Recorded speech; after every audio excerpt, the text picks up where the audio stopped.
Our fundamental motor skill is an overarm throw.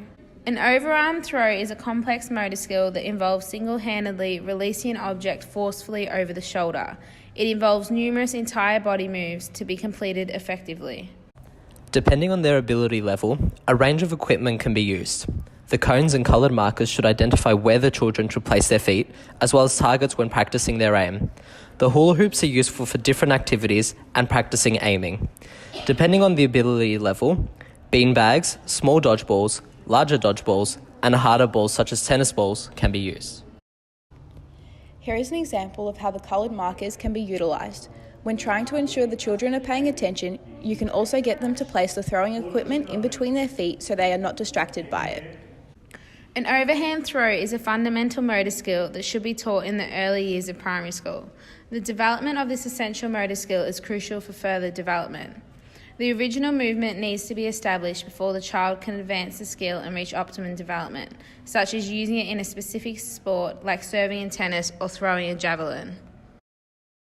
Socks up should be used when teaching any fundamental motor skill.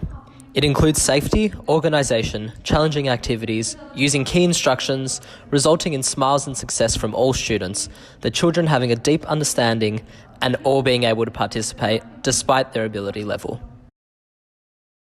It is important that the area used to teach is safe. All students should be aware of safety rules as well as the equipment that other students are using. Teachers should allow appropriate spacing for children to practice their throw safely. There are 6 key teaching points. Number 1 is that the eyes are focused on the target throughout the catch. Number 2 involves standing side on to the target. Thirdly is that the throwing arm is nearly straightened behind the body. Number 4 is to step towards the target with foot opposite throwing arm during the throw. The 5th step is a marked sequential hip to shoulder rotation during throw. And the final point is for the throwing arm to follow through, down and across the body. The focus can be shifted depending on the ability of the child. For example, if they are less advanced, it may be easier to start with less focal points. Here is an example of a perfected overarm throw. It is always a good idea to show examples of what the skill should look like when done correctly, so the child will then be more aware of what they are trying to achieve, as well as something they can aspire to. When demonstrating the skill, it is important to be aware of how you are positioned. All the students must be able to see your movements effectively, so they can visually see what the skill involves.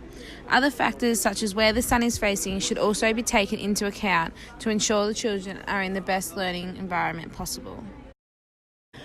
Common errors when conducting the overarm throw can include loss of balance, inability to let go of the ball at the correct time, poor body coordination, and lack of ability to rotate hips and shoulders. Loss of balance can occur when getting used to this particular throwing position, which can lead to inaccuracy. Inability to release the ball at the correct time commonly leads to the ball hitting the floor in front or going far into the sky. Body coordination is a common error in many younger students when developing this fundamental motor skill. As time passes and younger students continue to practice the overarm throw, errors will be eliminated and corrections will be made to achieve the skill of throwing a ball overarm. When providing feedback to children, it is important not to hurt their self-esteem, as this may lead to negative spiral or disengagement with physical activity throughout their life. Feedback should be corrective and educational while positively reassuring the child of their skills. Starting with something positive, then corrective, is an effective way to provide feedback. Points of focus should be highlighted one at a time to not overwhelm the child, especially those of younger years. Reference to the KTP should be made when providing feedback. Here is an example of a hoop being used as a target.